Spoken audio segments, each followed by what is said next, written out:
Kumpulan at siksikan ng mga stranded na pasahero sa mga pier at mahabang pila ng mga cargo truck.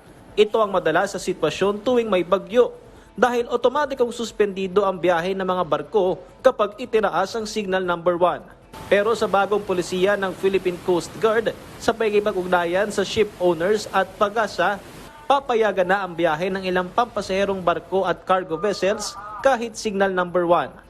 Pero para matiyak pa rin ang kaligtasan, kalahating porsyento lamang ng passenger at ro-ro vessel ang papayagang kapasidad. Sa mga cargo vessels, tanging mga may dala lamang ng basic supplies. Papayagan lang ang mga barkong may maikling ruta at main supply routes sa Southern Luzon, Eastern at Central Visayas, Northern Mindanao at Eastern Mindanao.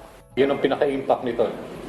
Ma-manage natin yung mga stranded passengers kasi ito yung medyo problematic pagka signal number 1 wala na lahat ng biyahe. Ito yung isa sa effort na masolusyonan yung shipping economics plus hindi ma-compromise yung safety. Papayagan lamang din ang biyahe ng mga barko tuwing umaga at sususpendihin oras na itaas na ang signal number 2. Ang kaibahan lang, hindi siya magiging regular na trip ng barko. So yung barko will not be following the regular schedule.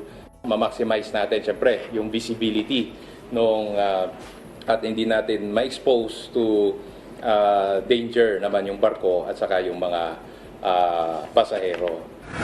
Samantala, patuloy ang pagtugon ng PCG sa insidente ng oil spill sa Naga City, Cebu.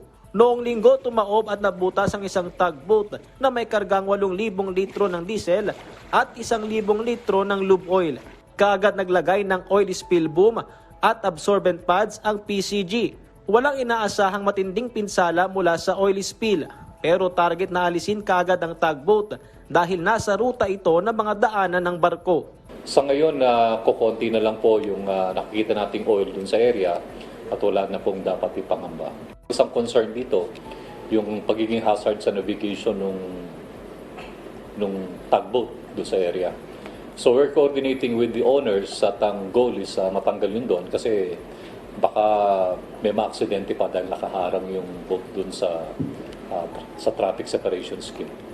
Inaalam pa ng PCG kung may pananagutan ang may-ari ng tugboat sa insidente. Patrick De Jesus para sa Morning Show ng Bayan, Rise and Shine, Pilipinas.